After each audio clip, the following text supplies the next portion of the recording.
እንኳን ወደ ማይንድ ዊዝ ማሩ በደህና መጣችሁ። እኔ ማሩ እባላለሁ፣ የሳይካትሪ ባለሙያ ነኝ። ዛሬ የምናየው ስለ አንድ በዓለማችን ላይ 30% የሚሆነውን ህዝብ ስለሚጠቃ ዝም ብሎ ገዳይ ነው። አንድ ሰው በህይወት ዘመኑ 1/3ኛውን የሚያሳልፈው ተኝቶ ነው። ይህ ማለት እድሜ 60 ከሆነ 20 ዓመቱን ተኝቶ ያሳልፋል ማለት ነው። ታዲያ ተፈጥሮ ለምን ይህን ሁሉ ጊዜ በእንቅልፍ እንድናሳልፍ ፈረደችብን? እንቅልፍ ስናጣስ በአካላችን በአይምሯችን ውስጥ ምን ይፈጠራል? ሌሊት ሰዓቱ 8 ሰዓት ሆኗል። ዓለም ሁሉ ተኝቷል። አንተ ግን አሁንም ጣሪያን እያየ ነው ወይስ ስልክ ላይ ሆነ እንቅልፍ እንዲመጣ የተማጸንክ ነው? ቪዲዮውን ከመቀጠላችን በፊት አንድ ጥያቄ ልጠይቃችሁ። ትናንት ማታ ስንት ሰዓት ላይ ተኛችሁ? ስትነሱስ ምን ተሰማችሁ? ኮሜንት ላይ ጻፉልኝ። እንቅልፍ ማጣት ዝም ብሎ ድካም አይደለም። ቀኑን ሙሉ እንድንበሳጭ፣ ስራ እንድናበላሽ፣ አይምሮ ጤና መቃወስ ዋና ምክንያት ነው። ዛሬ በማይንድ ዊዝ ማሩ ስለ እንቅልፍ ማጣት ሳይንሳዊ በሆነ መንገድ እናወራለን። ለምን እንቅልፍ ይርቀናል? መፍትሄዎቹስ ምንድናቸው? መድኃኒት መውሰድ አለብን ወይስ የለብንም? እንቅልፍ ምንድን ነው? እንቅልፍ ማለት አይምሮ ኦፍ የሚሆንበት ሰዓት አይደለም። ይልቁንም አይምሮ እጅግ የሚባዝንበት ሰዓት ነው። ግላይምፋቲክ ሲስተም በቀን ውስጥ የምናስባቸው ሀሳቦች፣ የምንሰራቸው ስራዎች በአንጎላችን ውስጥ ቆሻሻ ይፈጥራሉ።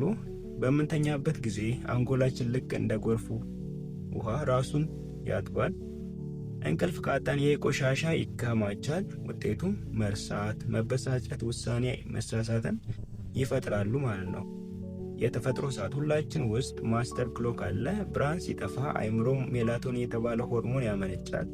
አንተ ግን ማታ ስልክ ስታይ አይምሮ ገና ቀን ነው ብሎ ሜላቶኒን አያመርትም። ሜላቶኒን ካልተመረተ ደግሞ እንቅልፍ ፍላጎታችን ይቀንሳል፣ ላንተኛ እንችላለን ማለት ነው። የእንቅልፍ ማጣት አይነቶች ሁለት አይነት ናቸው። እነሱም አንደኛው የአጭር ጊዜ ነው፣ ሁለተኛ ደግሞ የረጅም ጊዜ ነው። የአጭር ጊዜ በጭንቀት ወይንም በድብርት ምክንያት ሊይዘን ይችላል፣ ለጥቂት ቀናቶች የሚቆይ ነው። የረጅም ጊዜ የምንለው ደግሞ በሳምንት ቢያንስ 3 ቀን ለ3 ወራትና ከዚያ በላይ የሚቆይ ነው። ምልክቶቹ ደግሞ አንደኛው እንቅልፍ ቶሎ አለመውሰድ፣ ከ20 እስከ 30 ደቂቃዎች በላይ መቆየት። ሁለተኛ ደግሞ መሀል ሌሊት ላይ መንቃትና ተመልሶ መተኛት አለመቻል ነው። ሶስተኛ ማለዳ ሳይፈልጉ መንቃት። ሌላው ደግሞ እንቅልፍ ለምን ይርቀናል ነው።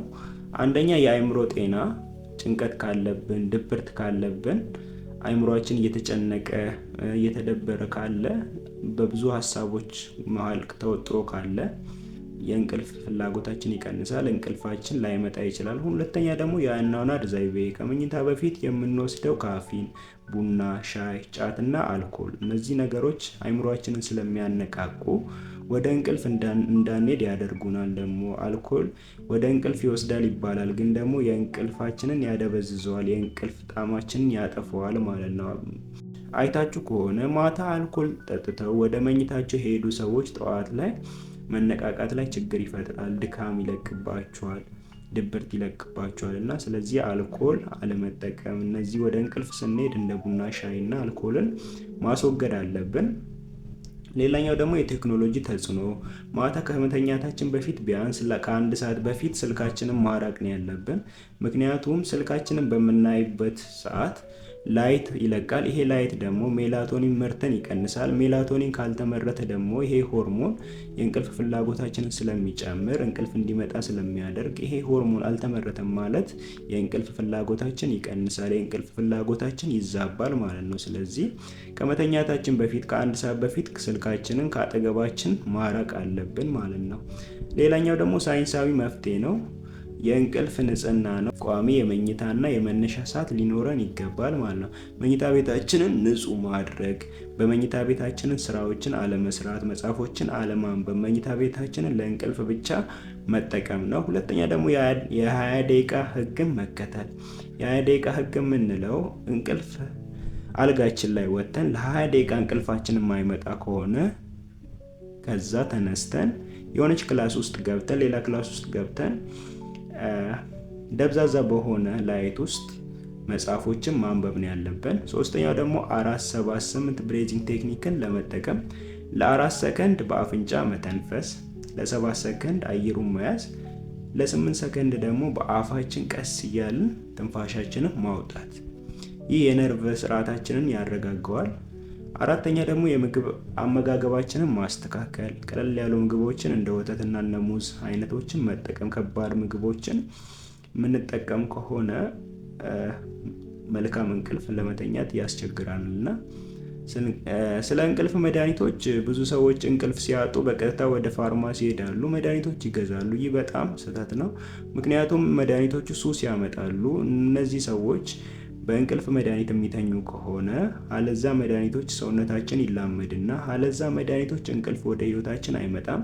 ስለዚህ ይሄ ስህተት ነው። መጀመሪያ ማድረግ ያለብን እነዚህን ምልክቶች እኛ ላይ ካየን ቀጥታ ወደ ሳይካትሪስት በመሄድ ማማከር፣ ተገቢ ከሆነ እነሱ መድኃኒቶች እንዲሰጡንና በቀላሉ ነገሮችን በማስተካከል እነዚህን ነገሮች ማስተካከል እንችላለን። ስሊፕ፣ ንጹህ እንቅልፍ፣ መኝታ ቤታችን ውስጥ ንጹህ በማድረግ መኝታ ቤታችን ውስጥ ምንም ነገር ባለመስራት እነዚህን ነገሮች ማስተካከል እንችላለን።